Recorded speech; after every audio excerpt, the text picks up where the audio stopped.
तो एक विषय लिखा है क्या, कृषि। क्या कृषि विज्ञान है या आध्यात्म है? क्या कृषि अर्थशास्त्र है कि दर्शन शास्त्र है? तो आज की तारीख में संपूर्ण दुनिया कहेगी कृषि एक विज्ञान है और कृषि अर्थशास्त्र है। आध्यात्म से और दर्शन शास्त्र से कृषि का कोई लेना देना, बस यही किसान फेल है।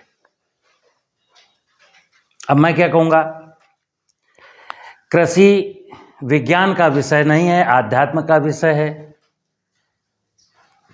कृषि अर्थशास्त्र का विषय नहीं है, दर्शन शास्त्र का विषय है।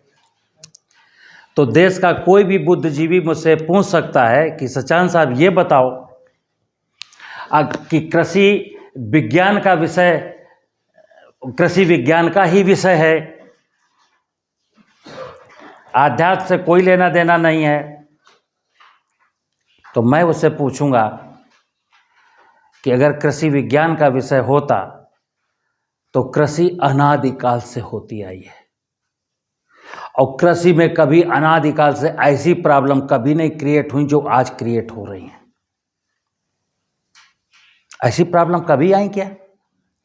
इतिहास उठा के देख लो कि किसान ने आत्महत्या की हो खेती में घाटा हो जाने के कारण। खेती लाभ हानि का विषय नहीं था, खेती तो संस्कृति थी, खेती संस्कार थे, खेती आध्यात्म था। आध्यात्म में कोई आत्महत्या नहीं करता, लेकिन विज्ञान में तो बहुत लोग आत्महत्या करते हैं। कितने वैज्ञानिक खुद सुसाइड कर लेते हैं, ठीक है ना।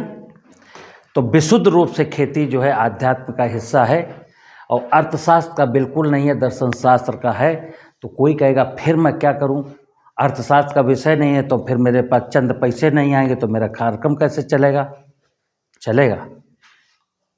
कैसे चलेगा? देखिए मैं चलाता हूं। चलता नहीं था क्या?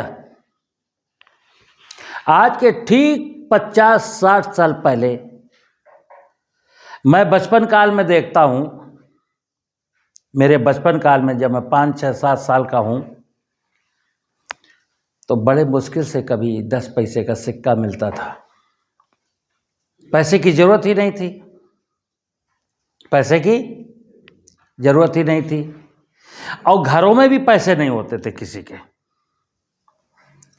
किसी के घरों में भी पैसे नहीं होते थे और ना किसी के बैंक में अकाउंट थे।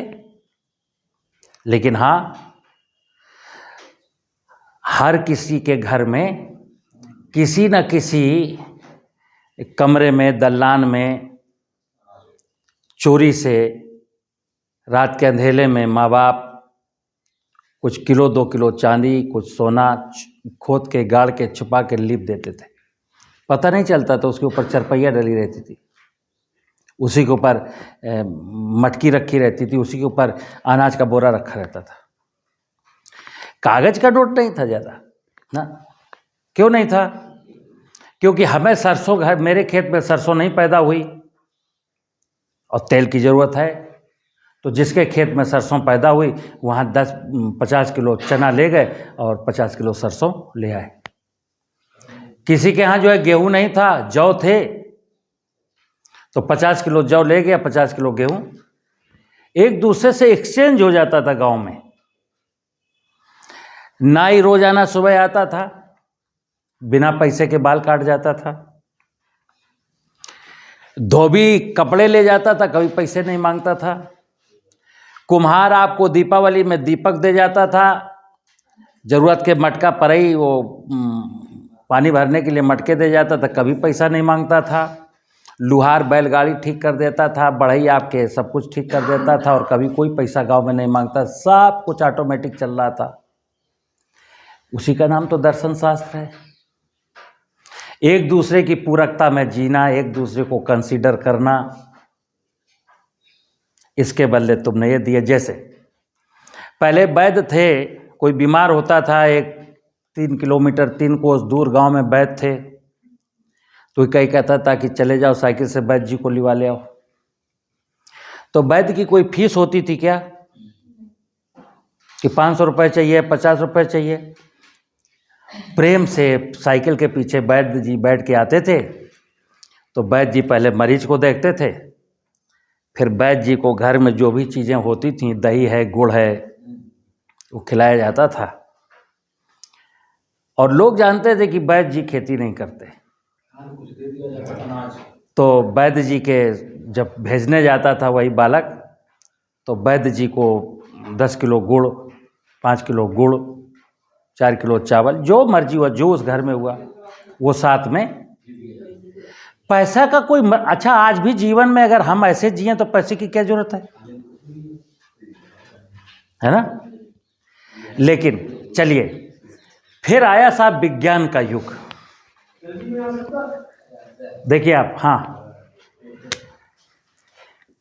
ये आध्यात्म को भूल गए, विज्ञान में आ गए, तो कृषि है क्या? दरअसल मैं नहीं कह रहा हूं कि कृषि विज्ञान का विषय नहीं, कृषि विशुद्ध रूप से विज्ञान का विषय है, लेकिन कौन से विज्ञान? कृषि में कौन सा विज्ञान? विज्ञान दो हैं, कूट रचित मानव विज्ञान, जिसकी रचना ही छल कपट प्रपंच के लिए की गई है कि किसान और गरीब की जेब से पैसा कैसे निकाला जाए, वो उस विज्ञान का विषय है कृषि। इसीलिए आज घाटा है, इसीलिए किसान संकट में। कृषि विज्ञान का विषय है, लेकिन प्रकृति आधारित विज्ञान, प्रकृति का विज्ञान।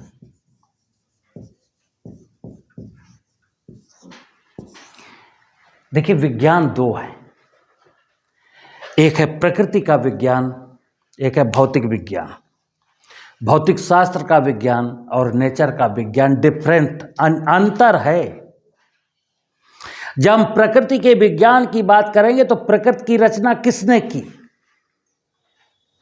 परमात्मा ने की, प्रकृति ने की। तो प्रकृति में जो कुछ प्रकृति ने बनाया, प्रकृति ने क्या बनाया?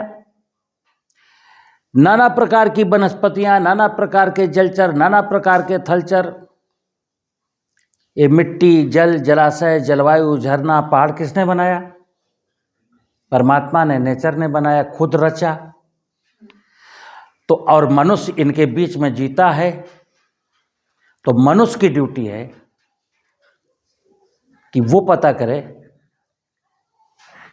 नेचर क्या है। नेचर क्या है? हम नेचर को होल, एक समग्र रूप से देखें, नेचर क्या है। अब विज्ञान ने क्या किया? कूट रचित विज्ञान। जैसे प्रकृति के विज्ञान के अनुसार मैं एक सॉइल को देखता। What is soil? सॉइल क्या है? जब ये विज्ञान है तो उसने क्या कहा? सॉइल को नहीं देखा, सॉइल के केमिकल प्रॉपर्टीज को देखा। सॉइल का पीएच ज़्यादा है, सॉइल की ईसी इतनी है, सॉइल में नाइट्रोजन कम है, सॉइल में फास्फेट कम है। Soil is soil. सॉइल को एक होल सॉइल के नजरिए से रखते कि सॉइल जैसी होनी चाहिए, सॉइल के आसपास जंगल होना चाहिए, सॉइल में पानी होना चाहिए, सॉइल में माइक्रोब्स होने चाहिए, बस कहानी खत्म होती है। सॉइल में ह्यूमस होगा, सॉइल में नाइट्रोजन होगा, सॉइल में सल्फर होगा, सॉइल में आयरन होगा, सॉइल में सब कुछ होगा। क्योंकि अगर सॉइल के ऊपर पेड़ नहीं है, सॉइल में पानी नहीं है, तो फिर तुम्हारी औकात नहीं है कि तुम सॉइल में नाइट्रोजन बढ़ा के दिखा दो। बढ़ा दोगे? चूंकि सॉइल की जो संरचना है, सॉइल जहां से रिचार्ज होती है, वो रिचार्ज का सिस्टम ही आपने तोड़ दिया। तो प्रकृति का विज्ञान क्या कहता है कि सॉइल को होल सॉइल के रूप में देखो कि मां कैसी होनी चाहिए।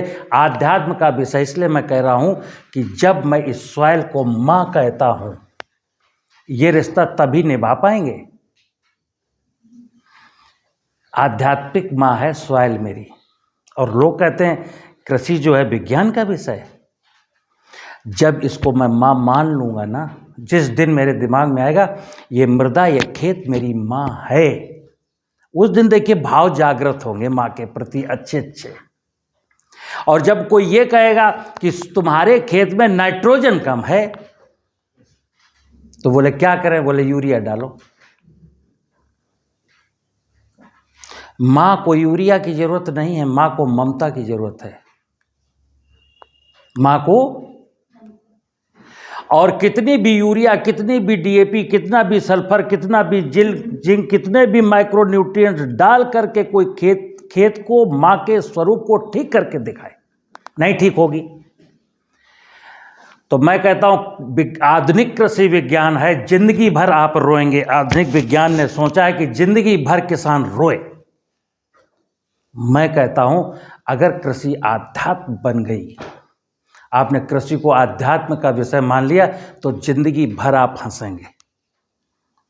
मनुष्य का जन्म हंसने के लिए हुआ ना, कि रोने के लिए? और मेरे पूर्वज हंसते थे, हंसते थे कि नहीं हंसते थे? उनके जमाने में जब भौतिक संसाधन नहीं थे तो वो हंसते थे। और हम तो विज्ञान के युग में पैदा हुए। बाय द वे मेरे पास सारे भौतिक संसाधन हैं, उसके बावजूद भी मैं रोता हूं। तो अगर मैं रोता हूं तो मान लेना चाहिए किसान के, खासकर किसान के लिए बात कर रहा हूं जो खेती करता है, अगर किसान के आंख में आंसू हैं और 25 साल से, 30 साल से, 40 साल से कृषि विज्ञान के कंधे पर खड़ा है, बैठा है, तो उसके कंधे से कूद जाना चाहिए और आध्यात्म के कंधे पर बैठ जाना चाहिए। जिस दिन उसको माँ मान लेगा ना, तो माँ भी उसको बेटा मान ही लेगी। अभी क्या जमीन और किसान के बीच में क्या रिश्ता है? बिजनेस का रिश्ता है। जमीन के और किसान के बीच में कौन सा रिश्ता है? व्यवसाय का रिश्ता है कि देख, तो उसको 120 किलो नाइट्रोजन दिया है, अब मुझे 60 किलो गेहूं दे। ये तुम्हारी सोच हो सकती है। धरती कभी इस विज्ञान के चक्कर में नहीं पड़ती। धरती कहती है तू हो गया होगा वैज्ञानिक, मैं आज भी आध्यात्मिक हूं, तू प्यार से आएगा मेरे पास तो सब कुछ दे दूंगी। तो अगर यूरिया के दम पर मांगेगा ना, ब्लैकमेल करता है मुझको। ठीक है ना? तो अब ये धरती ही नहीं, धरती के साथ साथ बच्चे आध्यात्म में क्या है? ये भाव का रिश्ता। आध्यात्म मतलब भाव, विचार। किसके बारे में? पंच महाभूत के बारे में। और विचार किसके बारे में? जो इस मिट्टी के ऊपर जो नाना प्रकार की 84 लाख जो योनियां हैं, वनस्पतियां,